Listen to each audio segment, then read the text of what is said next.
Okay, welcome to the Kansas Junior Livestock Show Lead Challenge. My name is Brittany Grother and I serve as the Lead Challenge Competition Coordinator. Thank you for joining us tonight for our second Listen and Learn session. Before we get started, I just have a couple of housekeeping items to go over for those who are new tonight. First of all, this Zoom session is a webinar. This means that you can see and hear our presenters, but our presenters can't see or hear you. Therefore, if you have a question, please use the Q&A feature at the bottom of your screen. You can submit questions at any point during the presentations, and our presenters will do their best to answer your questions at the end. Secondly, make sure you fill out the participation survey after each session to receive your points. The participation survey will ask your name, age division, and 2 questions about what you learned tonight. The survey links are located on the Kansas Junior Livestock Show website. Today's session is titled The Effect of COVID-19 on the Food Supply Chain. Our first speaker tonight is Kansas Secretary of Agriculture, Mike Beam. Mike Beam was appointed to lead the Kansas Department of Agriculture by Governor Laura Kelly in January 2019 and came to KDA following 38 years at the Kansas Livestock Association. I will now turn it over to Secretary Beam to get us started tonight. Well, thank you. Good evening. I have just a few slides here that I want to go through, and I look forward to visiting with all of you.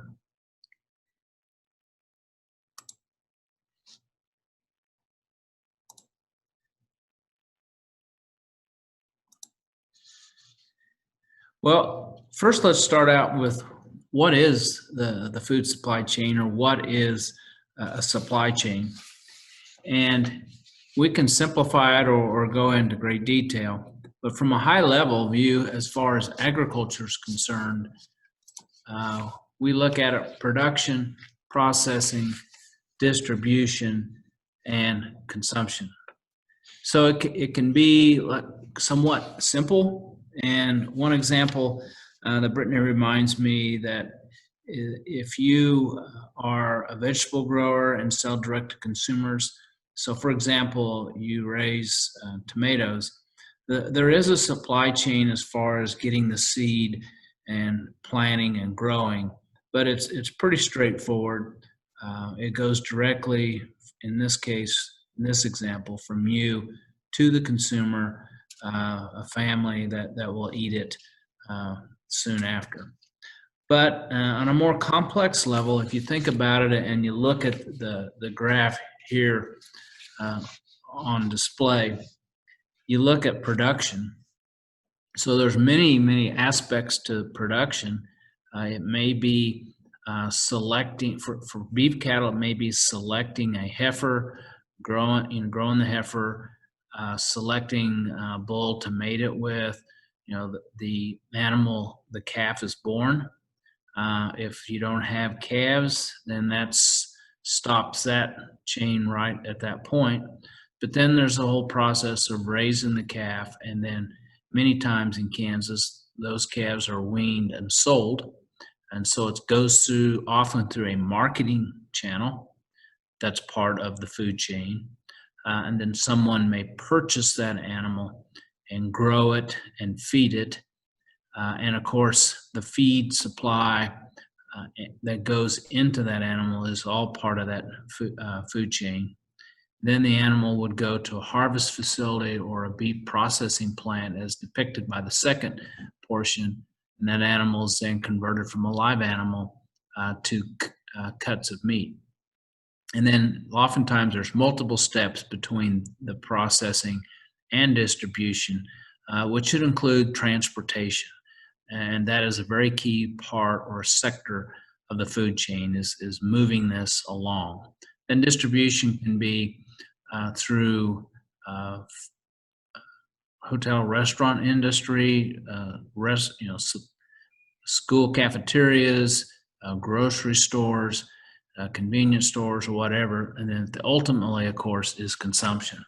So that's one example of the many steps of a supply chain. And so if there's one or more of those that are delayed or completely halted, then we have a disruption in the supply chain, and in the case we're looking at here, is the food supply. So it's pretty straightforward when you think about supply chain. The chain, it's important that the chain doesn't break. And if the chain does break, then it's hard to get from one end of it to the other. So it's we certainly saw several examples of that I think the following speakers will touch upon in a few minutes. So why is that important to Kansas? First, let me say that Kansas agriculture is very, very significant industry in this state, and the food supplies not only people in the United States but internationally as well. So when you look at our economy and agriculture, there are what we call 68 food products sectors that's identified in the state economy. And all businesses, all sectors is 536, but 68 of those relate to agricultural food and food processing within Kansas. And that contribution from all those 68 sectors is a direct contribution to the Kansas economy of $46.9 billion. And the indirect, or the result of that 46.9 and the spinoff and the sales has another, the total would be 65.7 billion. So that's big business, big dollars as it relates to Kansas. So we're pretty proud. Kansas is an ag state. We're first in sorghum production. We're first in winter wheat production, even though wheat production in Kansas has dropped off significantly over the last 10 years. We're still the #1 winter wheat state. Second in total cropland. So only one state has more cropland acres than Kansas. And then we're third in cattle and calves with an inventory of 6.35 million head. So if you look at the other states and where do we rank, if you look at the size of agriculture by state purely on the total sales value or total value of production, Kansas is 5th. So we're right behind California, Iowa, Texas, and Nebraska. And I think what's significant to note that 2 of those 4 states are significantly larger in size.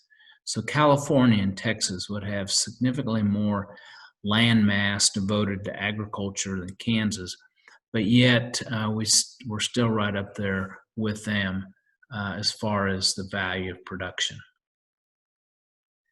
And then I mentioned exports, but over 95% of the world's population live outside of the United States, and particularly grain and to some extent livestock.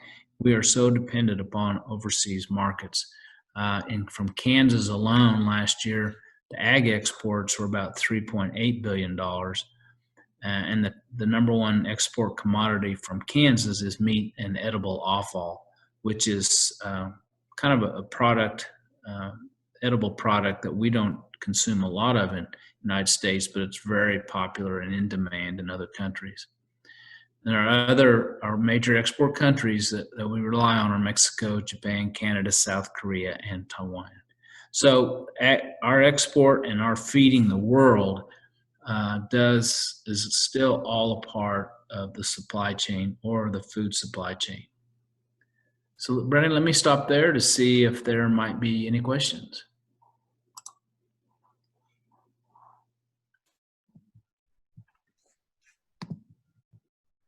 All right, I think people might be saving their questions for the end, so we will circle back around to you if there are more questions at the end. So thank you, Secretary Beam, for your presentation.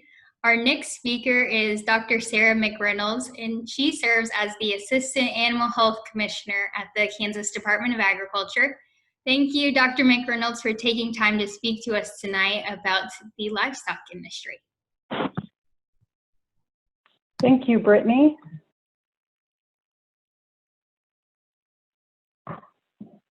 Hopefully you can see my screen.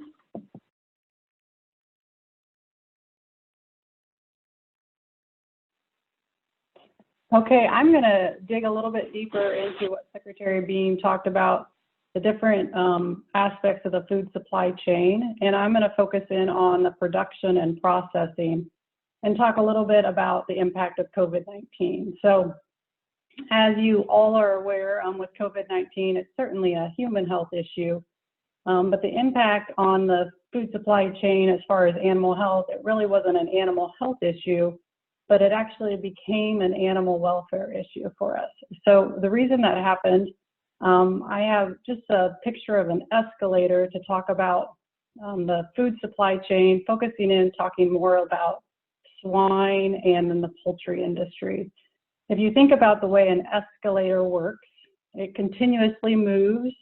And if you think of going downhill, as animals are in, let's say they're on an escalator or in the production system, once something happens at the bottom, so if you were people on an escalator and something gets jammed at the bottom, you can see that that escalator will keep moving, but unfortunately, there's no place for them to go. So with a just-in-time industry like the swine industry, they are constantly trying to fill their barns to be as efficient as possible, and the animals are all the way through the chain, and then with COVID-19, we had an issue where they had no place to go. So hopefully you're somewhat familiar, but I'm going to show you a little bit with the swine industry. You know pigs, they start off in a nursery, they go to a grower, will go to a finishing barn, and then you can see at the market weight. And the pig's lifespan, they're usually about 6 months of age by the time they go to slaughter. So if there's something happens and those market pigs don't have any place to go, then that causes everything else. They need a place to go because they're running out of space.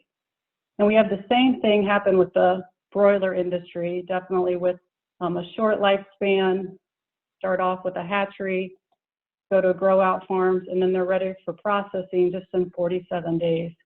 So as we talk about movements in this just-in-time industry, if anything happens throughout this production system, it causes everything else to be backed out.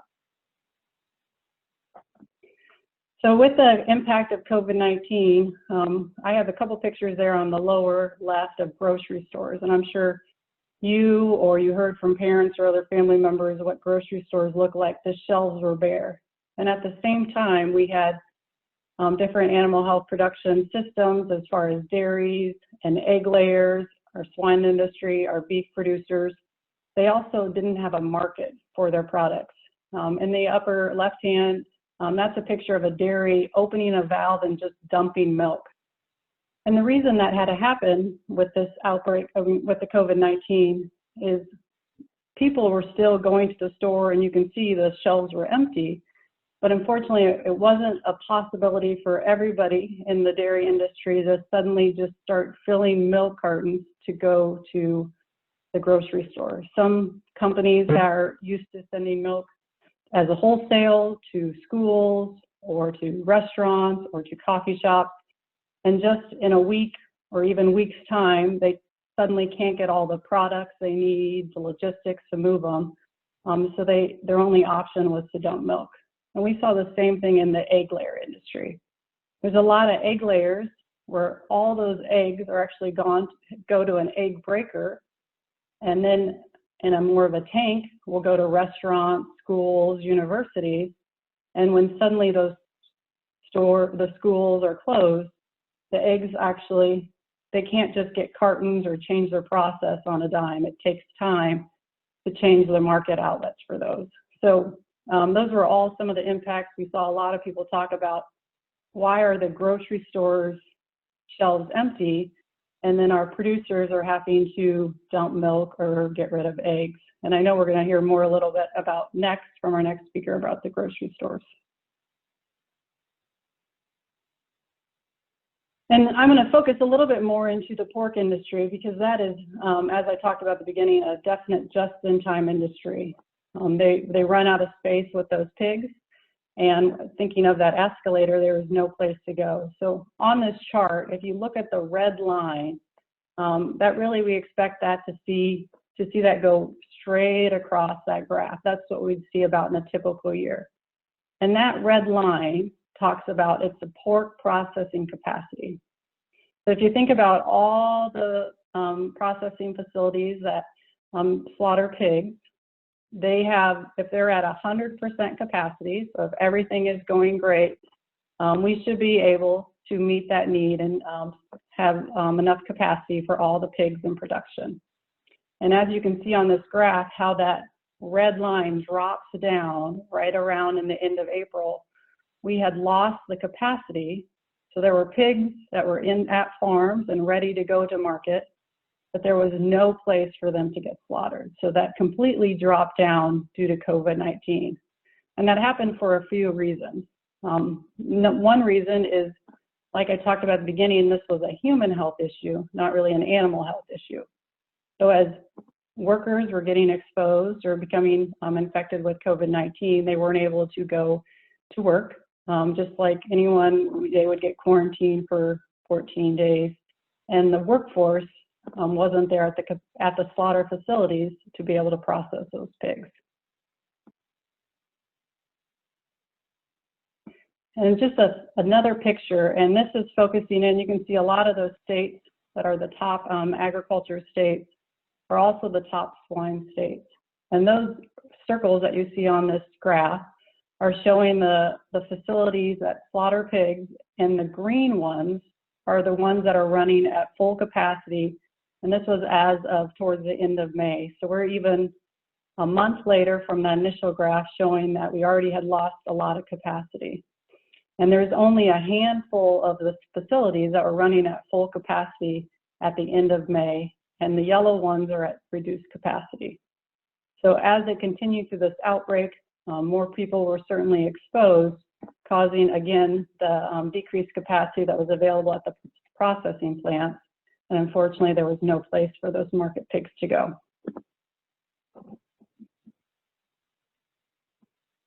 And certainly, all the producers tried to adapt. One thing they could do is try to change diets, and we saw every industry do that. The beef industry, the poultry industry, the swine industry. But in these just-in-time production systems, there's a limited amount they can do. They can only slow growth so much because the younger pigs are also getting bigger and they need a place to go because they're going to be running out of space. The poultry producers, they certainly could destroy eggs to help slow production, but they had the exact same issues, and to try to slow it, because 47 weeks they're going to be ready for more. The eggs that are hatching are going to be ready for slaughter. As far as our beef producers, they had a little bit more flexibility because they could slow the growth rate. And as you're aware, those calves, they can maybe be out to pasture. They're not running out of room like we see in our swine industry or our broiler industry or even our layer industry. So in response, what the processing facilities could do to try to increase that capacity or increase the amount of animals that can be slaughtered or processed in a day is they really try to support the worker safety. So they had to do, they knew that as soon as they could reopen, even if it's at a reduced capacity, just by opening their doors, that would help alleviate the livestock overstock. So they really tried to open as soon as possible, even if it was at a reduced capacity, knowing that every little bit helps. And then also to help get meat and other products back on the grocery shelves. At the same time, they certainly were working with logistics and trying to adjust their markets. They also started processing on weekends. So when the doors opened, they were working Saturdays and holidays, anything they could do to relieve that pressure on the industry. And certainly they had to enhance and coordinate worker protection. So they had to maintain worker safety, and just like a lot of things you're probably doing at school, taking temperatures, wearing masks, they had to put all those in place. And at the same time, continue to show the industry that it's a safe product. So continue to take care with disposable gloves and making sure everybody's confident in the product that's going out the door. And I have a few pictures here, and these are actually from facilities across the United States. And the ones that were able to stay open, they want to stay open and keep running as quickly as possible to help the industry and alleviate that pressure. but at the same time, they wanted to protect their workers. So if they're trying to work in a short time frame and put in barriers to protect the workers as quickly as possible, sometimes they're using the supplies that are close to them. So you can see here's one processing plant that just put up simple barriers to try to separate people that they weren't able to keep 6 feet apart. As they had more time, here's what National Beef has been sharing and what they're doing for their workers. You can see in this second picture here, they're way further beyond than using that little plastic barrier that you saw in the first picture. But a lot of, and probably almost all of our meat processing facilities at this point have very metal barriers, plastic barriers to separate workers and to keep them safe. And just like everyone else, there's a lot of extra cleaning that's going on board to keep these processing plants running and the workers safe, taking temperature, and then just changing how meals and lunches are given out individually instead of having the salad bars that we will typically see at a lot of places, and encouraging people, if you are sick, to stay home. So that's what I have, Brittany, and I'd be happy to answer any questions. All right. I do see that there are a couple down below questions for you, but I think we might wait until the end. So we'll go ahead and go to Carly's presentation next. So Carly Whorton is the co-owner and general manager of Cecil K Hometown Market, which is located in Whorton, Kansas. And Carly today is going to speak to us about the grocery industry. So we'll make sure we're all ready to go.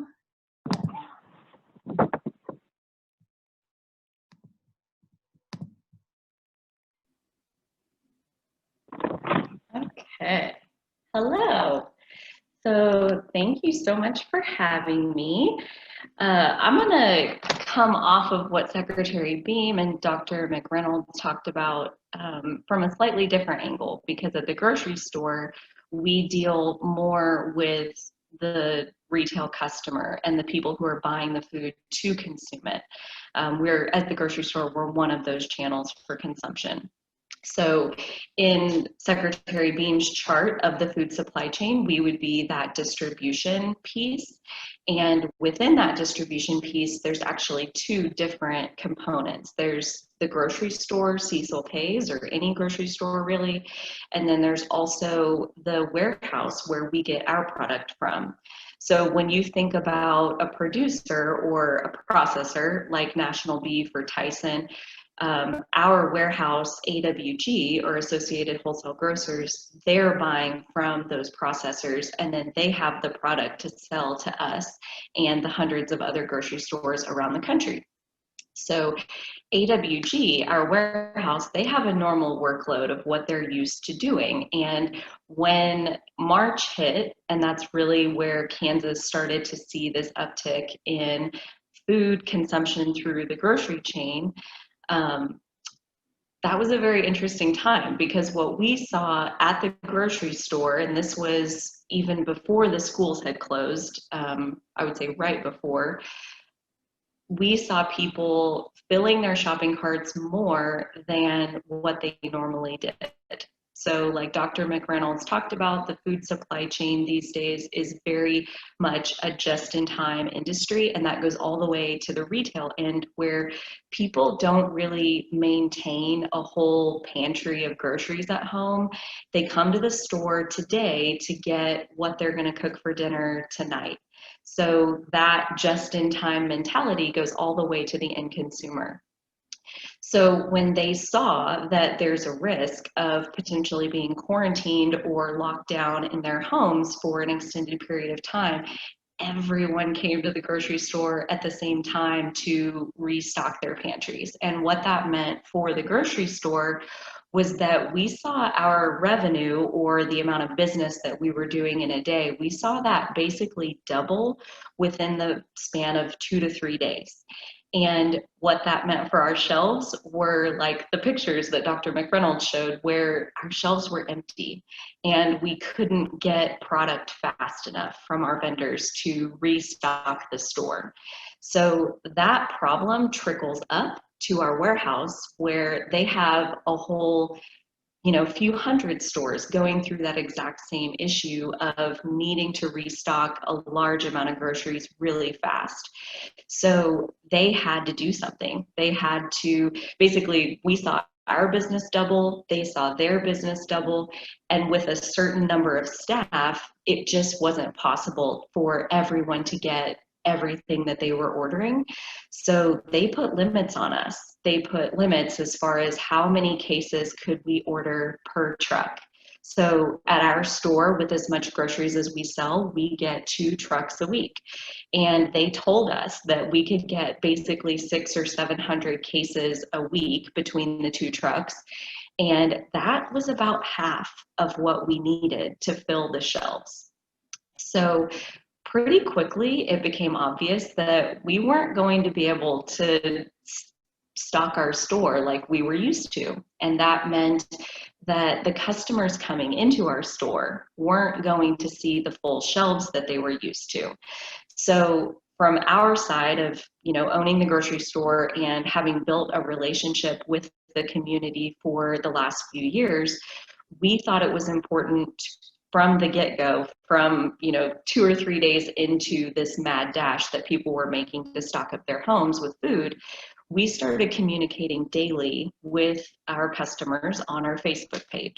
So every day I went live on Facebook for 20 to 30 minutes to talk about the food shortages that were happening in the supply chain. And people really appreciated that, because when you go to the grocery store and the shelf is empty, it can be a little bit concerning. Like, when is this product going to be back in stock? And while I may not have always had the answer to that, I could at least explain why those shortages were happening. For starters, when AWG put that limit on us, we had to prioritize. We couldn't fill the store. We could only order half of what we needed. So we had to pick and choose what were those products going to be.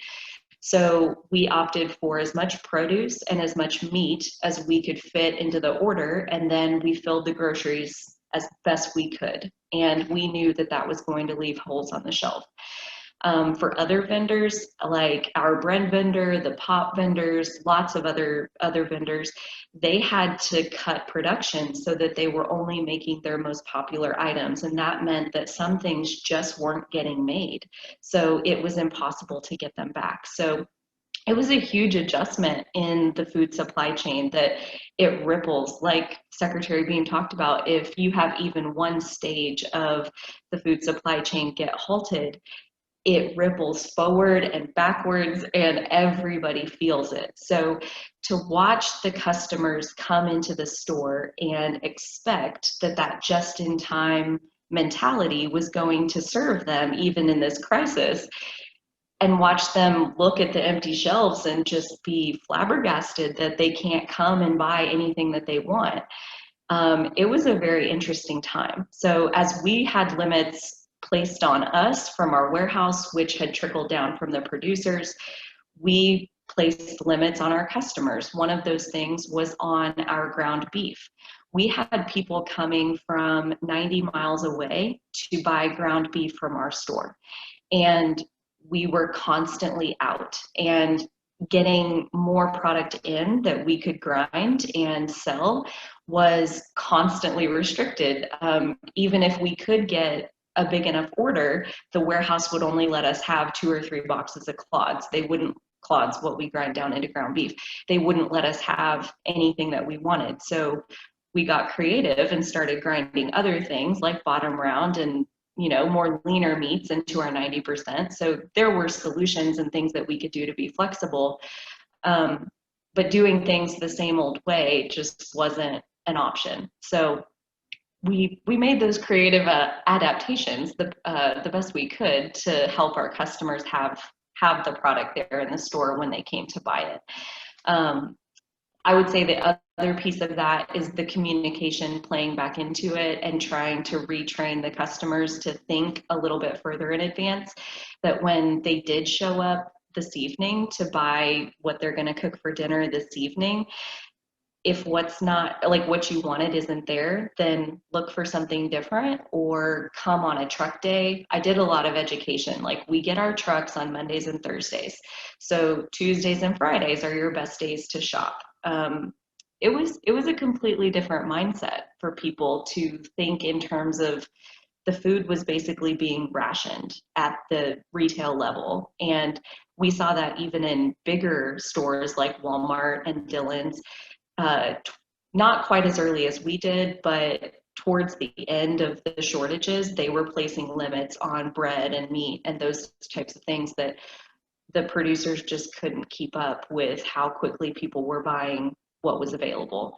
And a lot of that is too, with schools closing and with colleges closing and everybody being at home, even restaurants being restricted, the ways that people get their food, it was suddenly, taking all of these channels and condensing it all into the grocery channel, which I think it was Dr. McReynolds talked about. You can't just change over those production lines. If they're creating 5-pound bags or 50-pound bags of flour for restaurants, they can't suddenly change that to make 5-pound bags of flour to send to the grocery store. So there were even things like that we did where we got in the bulk sizes because we could, because the smaller sizes might not have been available, and we repacked it ourselves into a smaller, more consumable size. So yeah, it was a very interesting time of being creative and adapting very quickly, and with that, communicating to the customers. Because I think at the end of the day, the bottom line that stood out to me was food is central. Food is central to our existence. We eat multiple times a day. We can't survive more than a day or two without food. So when people's food supply becomes questionable, panic can jump off the charts pretty quickly. So communicating with people and sharing information as quickly as we possibly could to help them rest easy that maybe our shelves are empty right now, but we're getting as much as we can, and here's the best time to shop for these items. We did also try our best to explain the limits that we were putting on the food so that people understood, we want this food that we're getting in, the limited amount that we're getting in, to be spread between as many households as we possibly can. Toilet paper is a great example that, it's not food, but as it got cleaned out and we would only get a case or two here and there, people would come and want the whole case. And it's like, no, you can have this one package because there are so many households in the community who are currently living without toilet paper. And that's one example. The same was going on for milk and bread and meat and canned goods. I mean, it was everything that people are currently without. So we will sell you what you hopefully need for today and the next few days, and we hope you'll come back and continue to buy the just-in-time amount that we're used to selling you so that hopefully everybody can get what they need. Nobody asked us to limit our sales like that, and actually it was kind of a gut-wrenching decision to limit the product that you're willing to sell. It was a very good time for retailers to sell everything, to empty your inventory. I mean, that's best case scenario from a retailer's point of view. But at the same time, people go without if you don't have it, and they're out because of the just-in-time supply chain that we have. So we felt it was important to protect the people who were operating on that just-in-time. Those are the people who are living closer to poverty, where maybe they only have the money to buy the food that they need for right now. So when people are coming and stocking up and filling their pantries and filling their deep freezes and taking all of it so that they have some for, several months to come in the future, those people who didn't have the money or the resources to do that, they were just kind of out of luck. And I personally couldn't stomach that. So we set these limits. We enforced them as best we could. We gave kind words to the people who didn't appreciate our limits. And for the most part, our community really appreciated that while maybe they can only come and get one loaf of bread at a time, there was always bread on our shelves. There was always meat on our shelves. There was always milk there that they could get. So we did our best to stretch out what we had and support the just-in-time supply chain mentality. And I think we've all learned a lot, consumers included, about how to keep just a little bit extra on hand at home in case of emergency. So I hope that helps shed some light on the retail side of things and what it was like to be at the grocery store during those crazy few months. So thank you very much again for having me. Be happy to answer any questions. Great, thank you, Carly. I will now turn the session over to my teammate, Shirley Aceto, who has been monitoring your questions during this session to ask our speakers. Okay, I have a question for Carly. As a small town store, if you had longtime customers who had special dietary needs, did you try and make sure they had products they needed? Yeah, so we do a lot of customer requests on average, and those include gluten-free things and lactose-free and, turkey instead of red meat, those kinds of things. And so we did our best to order the things that we knew were specialty and were the best movers. So at the grocery store, we're fortunate to be able to see movement data on any of the products that we sell. And if it was something that we were regularly ordering, we did try to prioritize it, even though it might not have been our absolute best mover. If it was our best mover in one of those specialty categories, we did try to keep it in stock. Thank you. And this one is for Dr. Reynolds. McReynolds, does COVID make animals sick? It hasn't been shown to affect the animals that we eat. I guess the livestock animals that I talked about, as far as pigs and cattle and poultry, it can make cats sick. They don't show very much clinical signs, but they have been known to get the virus. Thank you. Carly, I have another one for you. What did people mostly buy at the grocery store? So in those few months, I would say March to July was really the touch and go period where our supply was continuously interrupted.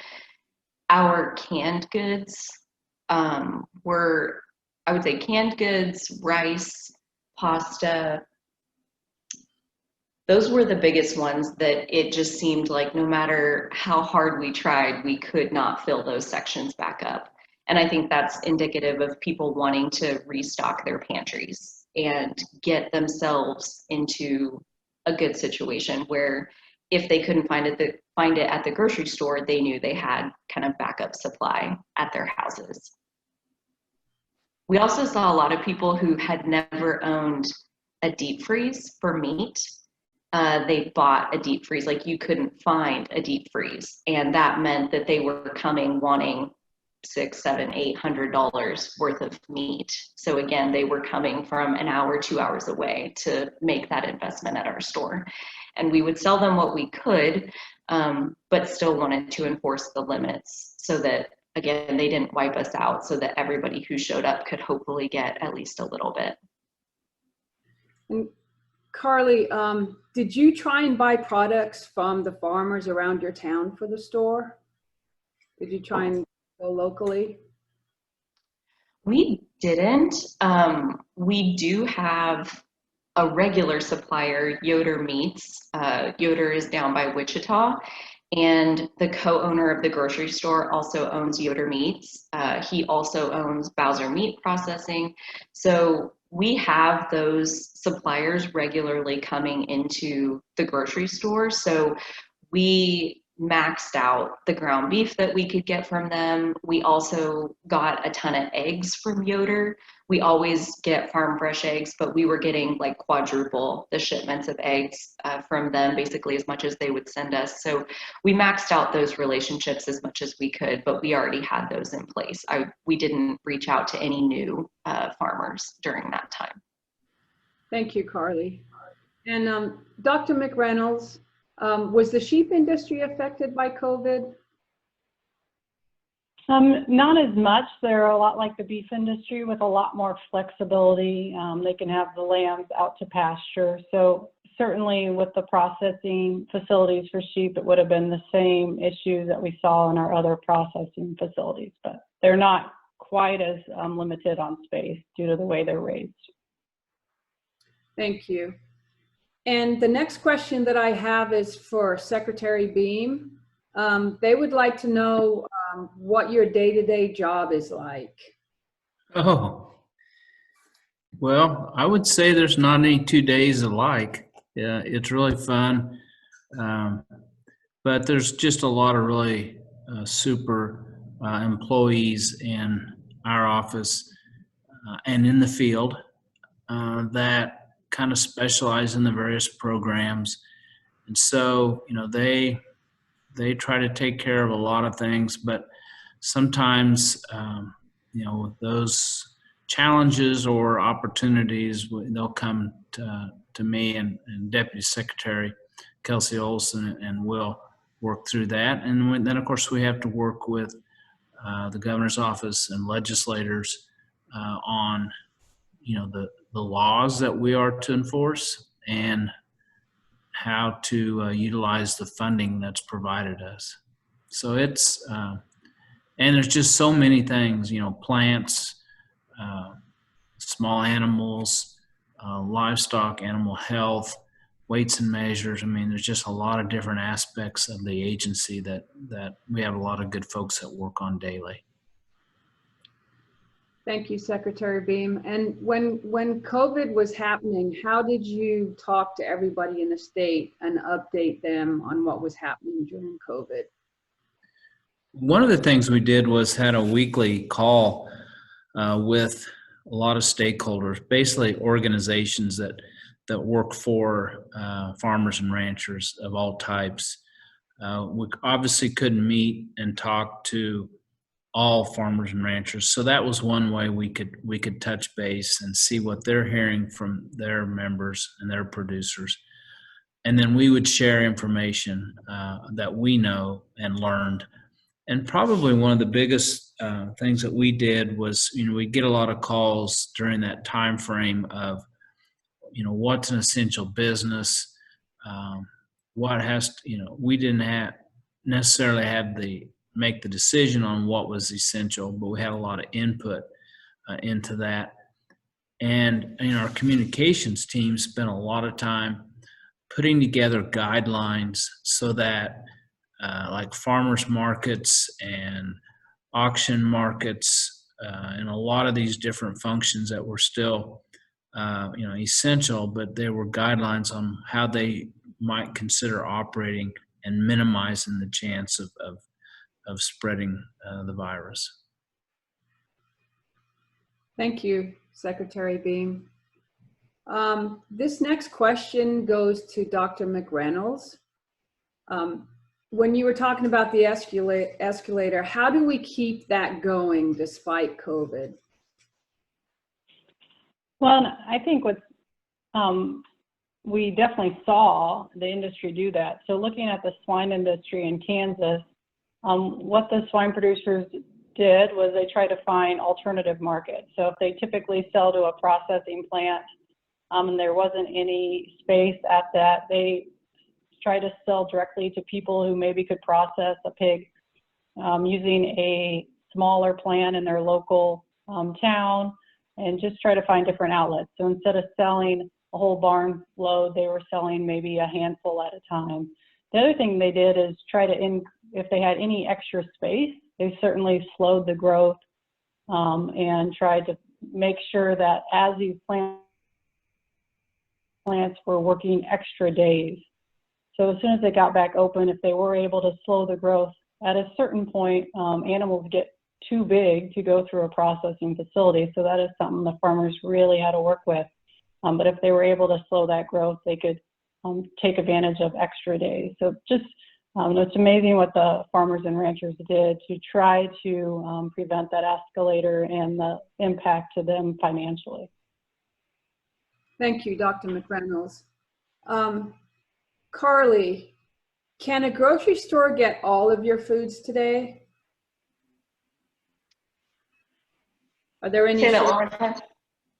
Can a grocery store get all of your foods today, or are there any shortages that you're seeing now?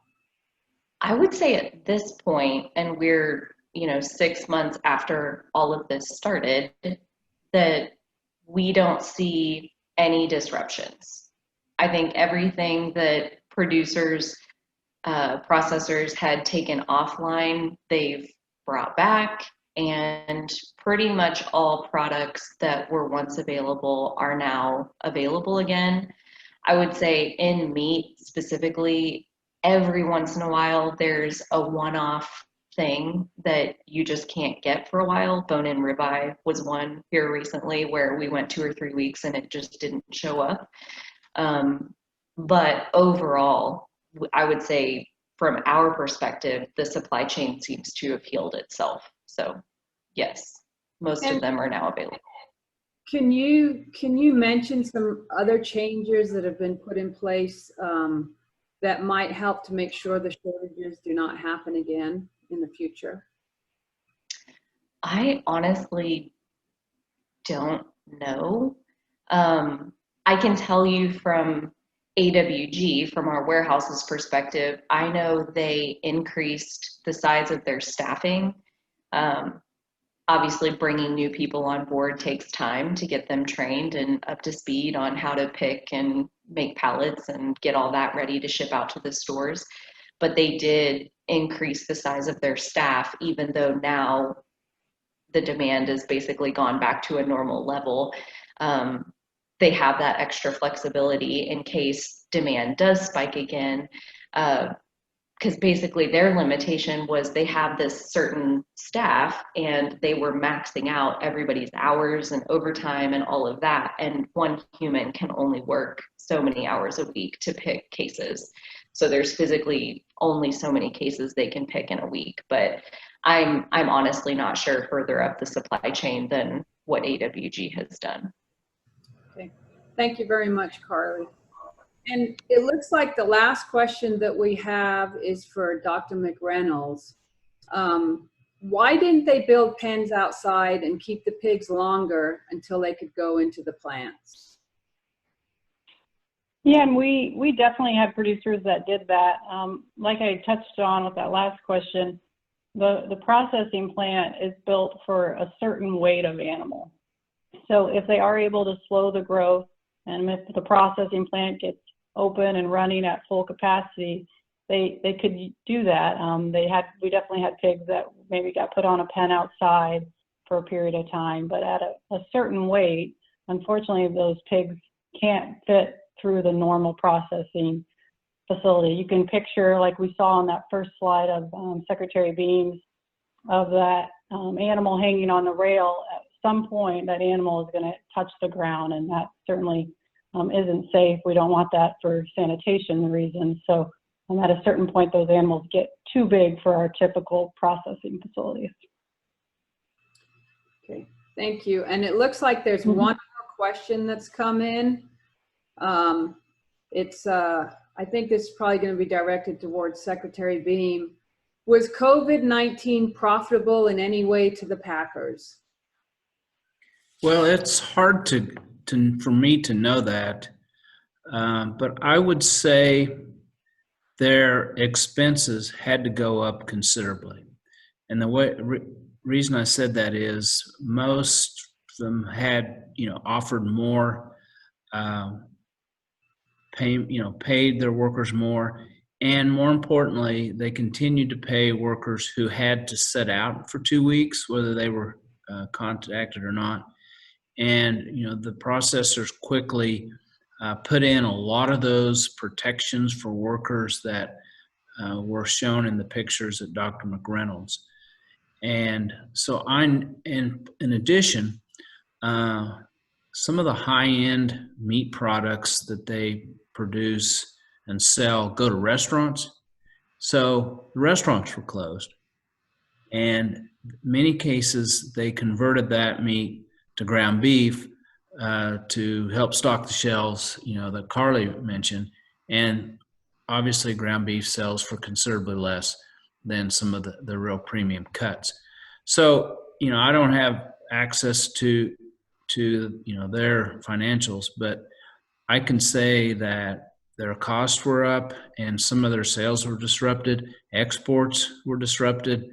But so I know the value or the price dropped for live animals.